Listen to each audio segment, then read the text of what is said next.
Focus is not something you either have or don't have. It's a skill, and just like any skill, it can be trained. Assalamu alaikum and welcome to MindForge, the space where neuroscience meets daily life, where self-mastery begins with brain mastery. Today, we're talking about something that affects your ability to learn, perform, make decisions, and even shape your personality. Focus. Focus is the currency of progress. And yet, in today's hyperstimulated world, it's the first thing that slips away. In this session, we're going deep, not just into the what, but the how of training focus. You'll understand how your brain processes attention, how to activate focus, enhancing neurochemistry, how to rewire your circuits through daily practices, and how consistency, not intensity, is what changes the brain. Let's begin by understanding what focus truly is at a biological level. Focus is not just mental discipline. It is the selective activation of neural circuits guided by chemicals that tag certain synapses for change. In your brain, there are billions of neurons, but they don't all fire at once. Focus means some circuits are amplified while others are silenced. That's what allows you to read a book in a noisy cafe. That's what helps a student solve an equation while the phone buzzes nearby. The prefrontal cortex, the area right behind your forehead, plays a key role here. It acts like a spotlight, enhancing certain thoughts while ignoring others. But it doesn't work alone.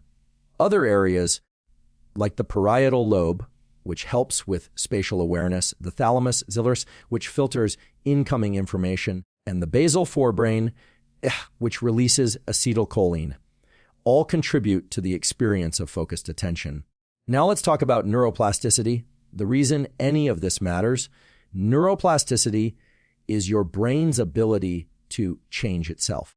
It's the reason a person can recover after a stroke. It's the reason you can learn a new language at 40. It's also the reason you can train your focus.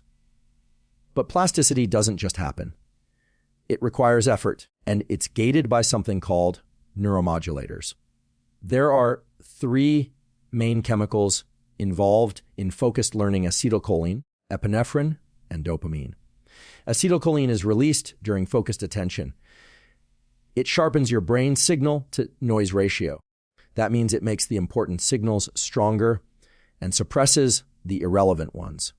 Epinephrine, also known as adrenaline, increases alertness. It raises your energy levels and prepares you to act. But too much can lead to agitation or restlessness. So the goal is balance, enough epinephrine to feel alert, not so much that you feel jittery. Then there's dopamine. This is the molecule of motivation and reward. It gets released when you make progress toward a goal, especially one you care about.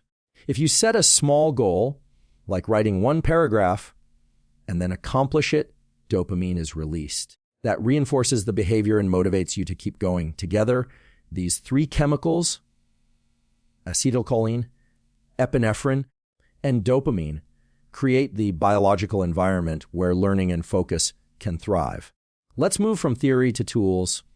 Science-backed methods you can start using right away to train your brain. Tool 1, narrow your visual field. When you focus your eyes on a single point, let's say the center of your screen or a dot on the wall, your brain responds by releasing acetylcholine in specific circuits. Visual focus drives mental focus. So before starting any deep work session, take 30 seconds to stare at a small point without moving your eyes. This simple act signals to your brain, now we enter focused mode. Tool 2, work in 90-minute blocks.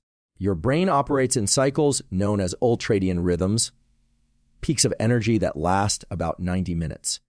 This is when your ability to concentrate, solve problems, and retain information is highest.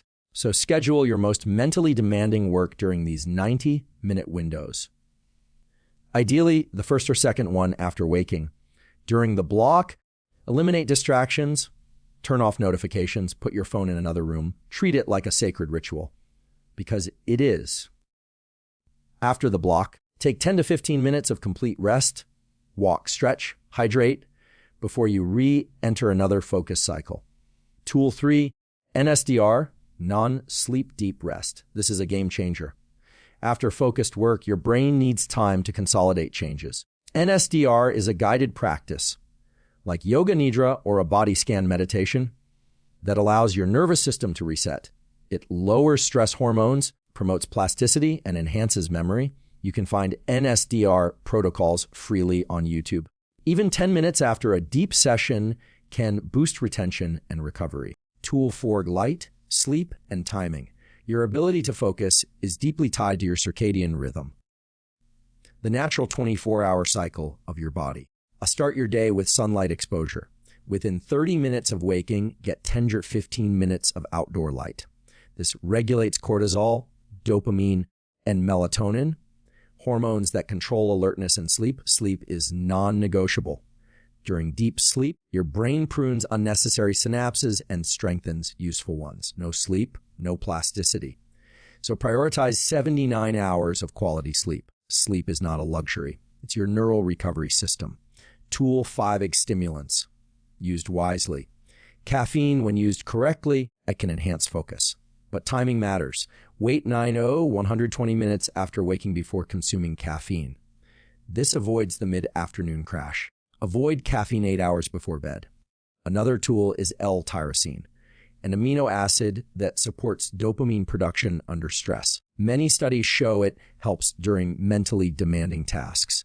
There's also limited but interesting data on low-dose nicotine gum, 1-2 mg, used only during high-focus sessions like exams or writing. It activates nicotinic receptors that enhance attention, but it must be used responsibly with medical advice and never habitually. Tool 6, internal dialogue. What you say to yourself changes your brain. If you tell yourself, I can't focus, your brain listens. If you say, return to the breath, or stay with the task, your brain also listens. Studies on self-directed language show that internal coaching can significantly enhance task performance. So, train your inner voice to be calm, steady, and directive, not critical. Now let's look at how this applies in daily life. For students, before studying, take 30 seconds of visual focus.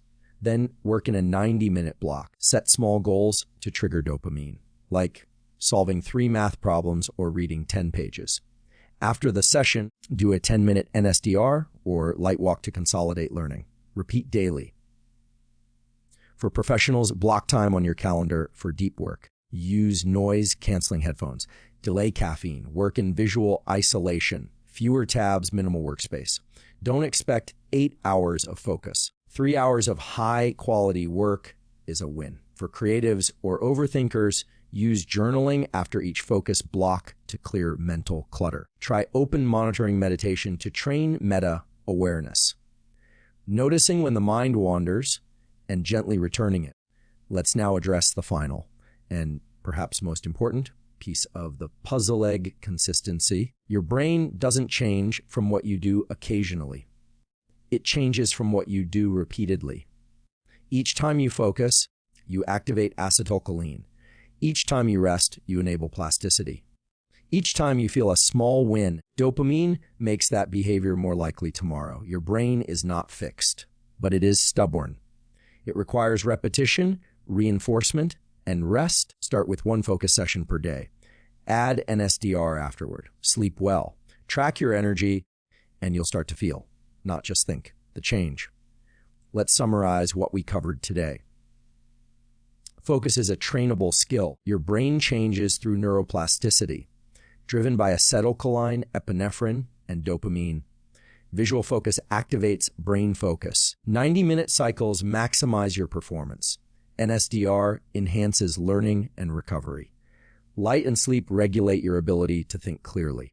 And your inner dialogue, the words you use with yourself, becomes your neural programming. This is how you train focus. This is how you rewire your brain. If you found this session valuable, please like, share, and subscribe to MindForge, your companion in rewiring performance, 1 neuron at a time. If there's a specific topic you'd like us to explore, memory, motivation, emotional regulation, or even the science of intuition? Let us know in the comments. Until next time, stay focused, stay curious, stay rewired.